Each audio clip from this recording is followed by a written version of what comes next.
और टर्म 2 में जो परीक्षाएं आयोजित होंगी, आप सभी जानते हैं कि सीबीएसई भी टर्म 1 और टर्म 2 के आधार पर परीक्षाएं अभी कर रहा है।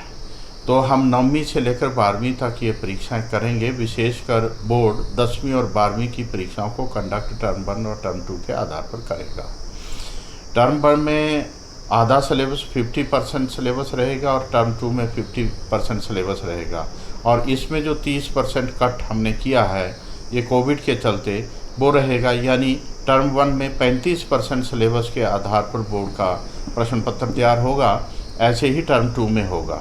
टर्म 1 और टर्म 2 की व्यवस्था करने के लिए जो राष्ट्रीय शिक्षा नीति के आधार पर की गई है ये बहुत इम्पॉर्टेंट है। इसलिए इम्पॉर्टेंट है कि बच्चे का थोड़ा सा रटन शिक्षा से हमने दूर ले जाना है। और इसमें ये भी बात है कि बच्चे का भार कम होगा और बच्चा थोड़ा उसके ऊपर प्रेशर जो एग्जामिनेशन फियर है वो कम होगा। दूसरी बात है कि जो भी बच्चा 100% सिलेबस पहले एनुअल सिस्टम में करता था, अब ये 35% जब करेगा तो डेफिनेटली वो थोड़ा सा इजी वातावरण में परीक्षाएं दे पाएगा। उसे रिवैल्यूएशन और रीचेकिंग का भी मौका दिया जाएगा। फर्स्ट टर्म में अगर किसी बच्चे की परफॉर्मेंस है और वहाँ पर चेकिंग हुई है, पेपर की इवैल्यूएशन हुआ है, वो संतुष्ट नहीं है तो वो किया जाएगा। तो एक एडिशनल एडवांटेज बच्चे को मिलने वाला है।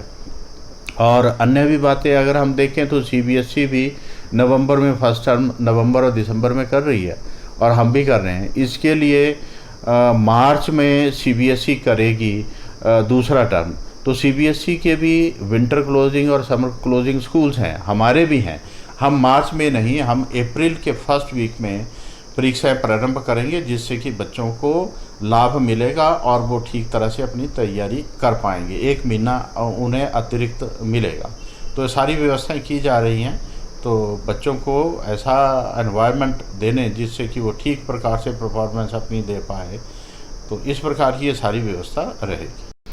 अभी कुछ ऐसे बच्चे जो संतुष्ट नहीं थे ऑब्जेक्टिव क्राइटेरिया के आधार पर जो रिज़ल्ट निकाला है, और कुछ अन्य बच्चे भी थे जिन्होंने इम्प्रूवमेंट का एग्ज़ाम दिया था, तो उनका सबका रिज़ल्ट निकल गया है। और विशेषकर ऐसे बच्चे जो 10वीं में सेटिस्फाइड नहीं थे ऑब्जेक्टिव क्राइटेरिया के आधार पर जो उनको अंक आए थे वो 68 थे। तो उनमें से 52 बच्चों का रिज़ल्ट जो है वो चेंज हुआ है।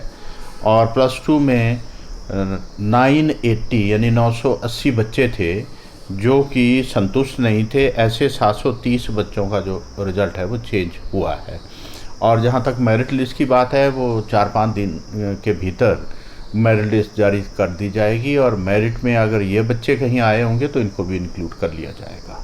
टर्म 1 और टर्म 2 में जो परीक्षाएं आयोजित होंगी, आप सभी जानते हैं कि सीबीएसई भी टर्म 1 और टर्म 2 के आधार पर परीक्षाएं अभी कर रहा है।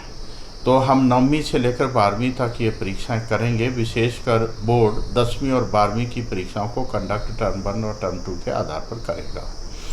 टर्म 1 में आधा सिलेबस 50% सिलेबस रहेगा और टर्म 2 में 50% सिलेबस रहेगा। और इसमें जो 30% कट हमने किया है ये कोविड के चलते वो रहेगा, यानी टर्म 1 में 35% सिलेबस के आधार पर बोर्ड का प्रश्न पत्र तैयार होगा। ऐसे ही टर्म 2 में होगा।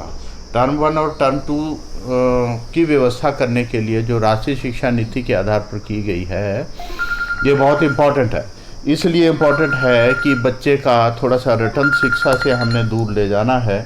और इसमें ये भी बात है कि बच्चे का भार कम होगा और बच्चा थोड़ा उसके ऊपर प्रेशर जो एग्जामिनेशन फियर है वो कम होगा। दूसरी बात है कि जो भी बच्चा 100% सिलेबस पहले एनुअल सिस्टम में करता था, अब ये 35% जब करेगा तो डेफिनेटली वो थोड़ा सा इजी वातावरण में परीक्षाएं दे पाएगा।